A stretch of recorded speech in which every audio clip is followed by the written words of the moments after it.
Fala, Rede Nerd, eu sou o Nerd Junior e Nerd Negão. E esse daqui é mais um quadro de Nerd Science. E hoje a gente vai falar sobre armas químicas. E, para começar, falar um pouco de quem criou as armas químicas. Quem começou tudo isso. Então, as armas químicas foram utilizadas muito na Primeira Guerra Mundial e quem criou foi um alemão chamado Fritz Haber, ganhador do Prêmio Nobel pela sua pesquisa sobre a síntese da amônia. E o engraçado de toda essa história é que ele criou as armas químicas para ajudar a Alemanha na Primeira Guerra Mundial. E na Segunda Guerra Mundial, por ele ser judeu, ele foi preso e teve que sair da Alemanha. E, claro, né, a sua ideia principal era que na Primeira Guerra ela fosse utilizada na Batalha de Ypres pela Bélgica. Eles usariam o gás de mostarda, que era um gás altamente potente, né, fazendo lesões na pele, entre outras coisas. E os ingleses eles usavam bombas de sangue para todoar eles. E estima-se que na guerra morreram 100 mil pessoas. Na Primeira Guerra usavam gases com agentes que deixavam a pessoa meio fora de sintonia. O gás lacrimogêneo, o poderoso gás de mostarda. E tinha os agentes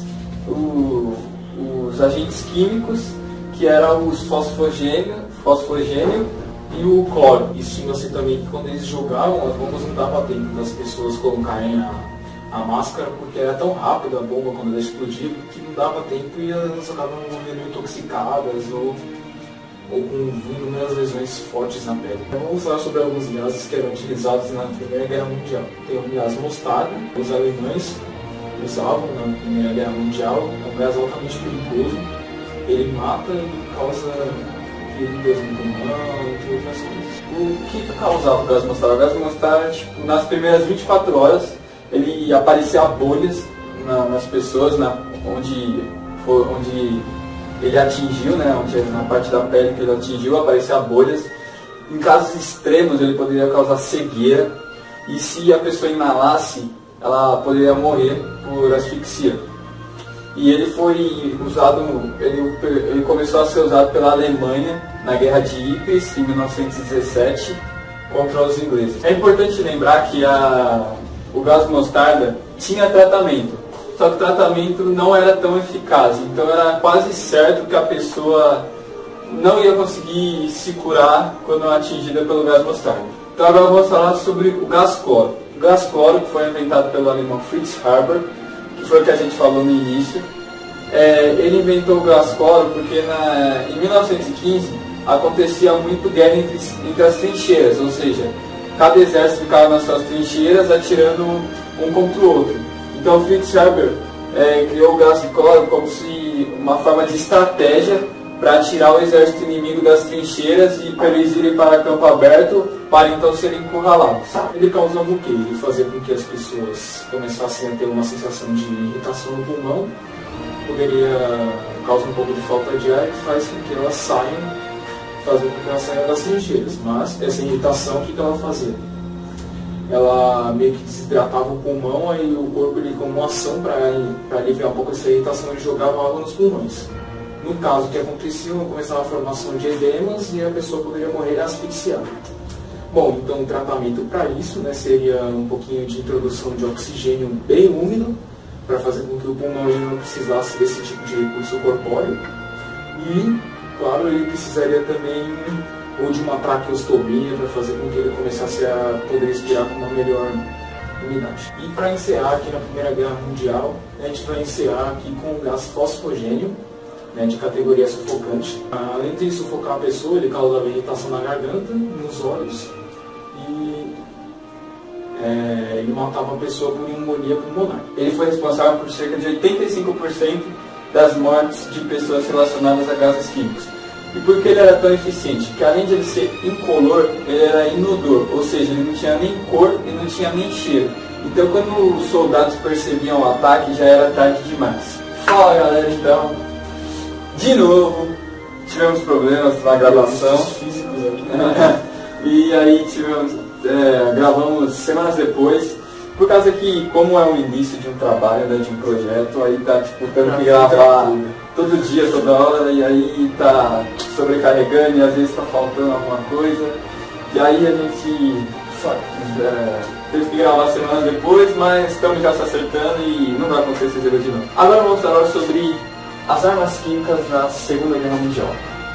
Bom, a Primeira Guerra Mundial acabou em 1918 e por causa de todos os problemas que a gente já, inclusive, citou aqui devido ao uso de armas químicas, em 1925 fizeram o Tratado de Genebra, onde proibiam os países de usar as armas químicas, devido aos problemas causados anteriormente. Só que isso não adiantou nada, né? As armas químicas foram muito usadas nas guerras no século XX. Um exemplo disso é a própria Alemanha, que usou muitos produtos químicos para exterminar os judeus. Tem as empresas que elas começaram principalmente a cooperar, né? Bom, a gente tinha a empresa Bayer, a Agfa e a Oeste, né, que elas auxiliavam na produção de armas químicas, e elas resolveram fazer um conglomerado, né, e se juntaram para formar uma empresa só, que é a Eckfarm. O que ela fazia? Ela, além de cooperar com o nazismo, ela auxiliava na produção de armas. Vou falar sobre Julius Robert Oppenheimer. E não é o gato do Sheldon. Aren't you gonna introduce us to your little friend? My apologies, Raj, Howard. I'd like you to meet Dr. Robert Oppenheimer. Julius Robert Oppenheimer foi um físico norte-americano que ele foi responsável pelo Projeto Manhattan na criação da bomba atômica durante a Segunda Guerra Mundial em um laboratório no Novo México.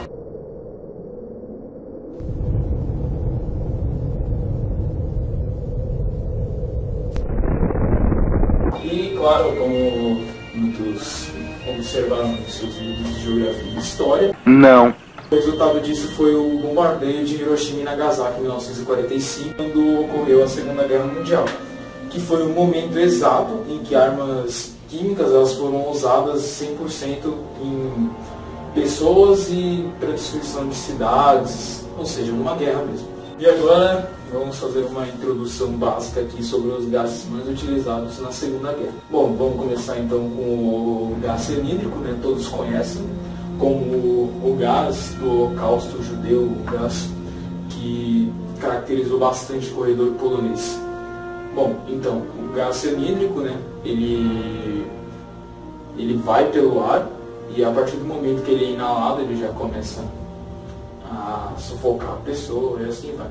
A quantidade mínima que eles utilizavam era de 300 miligramas por metro cúbico e ele era bastante utilizado na Segunda Guerra Mundial. O cianeto de potássio, quando ele é ingerido, ele se mistura com a acidez do estômago e ele forma um gás cianídrico. Então na Segunda Guerra Mundial foi muito usado para se suicidar, porque era uma morte rápida. E, inclusive o Göring, que era o braço direito de Hitler, quando ele estava sendo levado para ser enforcado no final da guerra, ele usou para se matar, ele se envenenou ao invés de ser morto por enforcamento. O que ele causa? Quando ele é misturado com a hemoglobina, ele para de transportar oxigênio para o sangue. Então ele causa uma morte rápida quando ele é inalado. Um tratamento bem, que pode ser, não pode ser, às vezes não é eficaz, né? Mas só vai ser eficaz se a pessoa não tiver inalado a quantidade fatal, que é 300 miligramas por metro cúbico. Ou seja, então tem como você utilizar o tratamento usando sulfato de sódio, né, que ajuda formando um sulfocianeto, que ele é atóxico e acaba fazendo uma reação com o cianeto, né? E claro, tem também a oxigenoterapia, que é a aplicação de oxigênio, e também você pode usar o 4-dimetil-aminofenol, que também é outro agente que pode auxiliar, ou piruvato de sódio, que é outro agente também que você pode utilizar, mas você não pode ingerir a quantidade fatal. Se você ingerir a quantidade fatal, a morte é instantânea. vamos falar sobre mais outro gás, que é o gás sarin. O que ele faz? Bom, ele é um gás altamente tóxico, ele é solúvel em água, ele tem um odor levemente adocicado, e ele foi descoberto em 1936 pelo cientista Gerhard Skarne, né, que ele procurava fazer um inseticida, né, um pesticida agrícola para auxiliar as pessoas. E esse gás sarin foi muito utilizado nas guerras químicas. O gás sarin, ele era uma arma química usada para os nervos. Ou seja, ele era altamente tóxico e ele bloqueava a ação das enzimas de causarem os impulsos nervosos. Então isso que era o efeito que ele causava nas pessoas. Ele bloqueava os impulsos nervosos dela. O que ele pode fazer? Ele diminui a frequência cardíaca, ele vai cortando os impulsos nervosos, né, como já foi citado. Ele causa náuseas, vômitos, cegueira temporária, mas também ela pode cegar permanentemente. Ela, além de diminuir a frequência cardíaca, ela pode matar a pessoa instantaneamente. E por último, vamos falar sobre o napalm. Napalm é um conjunto de líquidos inflamáveis que, quando misturado com a gasolina, formava um gel pegajoso e incendiário, e que era usado como armamento militar. O napalm ele surgiu durante a Segunda Guerra Mundial, pela data de 1942, por aí. Ele foi desenvolvido pelo Louis Freezer, né, junto com os estudantes de Harvard. E napalm significa é um conjunto, né, dos compostos químicos que os formam, né? Eles formam tipo um acrônimo. Um acrônimo é a junção de várias palavras que formam, né, só que em formato de sigla. E, claro, né, o napalm é um composto altamente perigoso e o nome dele é napalm B, na verdade. A gasolina usada nele tinha várias proporções, quanto maior, pior era para a vítima que estaria sendo usada. O napalm ele foi usado pelos Estados Unidos e seus aliados na Segunda Guerra Mundial, e ele era como se foi ali que iniciou o lança-chamas que a gente conhece hoje. E ele foi usado muito para combater grande parte do Japão na Segunda Guerra Mundial. Como sempre, o Japão só se ferrou na Segunda Guerra Mundial. O cara criou a bomba atômica e usou no Japão. O cara criou o lança-chamas e usou. Mas isso aí no Japão. Mas isso aí é por causa de... Isso aconteceu várias vezes, mas é por causa de alguns conflitos internos que eles tinham, tipo o Japão e os Estados Unidos. Mesmo eles sendo aliados, né, ocorreu uma leve desavença entre eles durante esse período, que acabou gerando também o Pearl Harbor, né, que todos... Tem um filme, se vocês quiserem assistir, é muito bom. E é isso aí, galera. Curtam o nosso canal, compartilhem, Façam o que vocês quiserem. assistam nossos vídeos.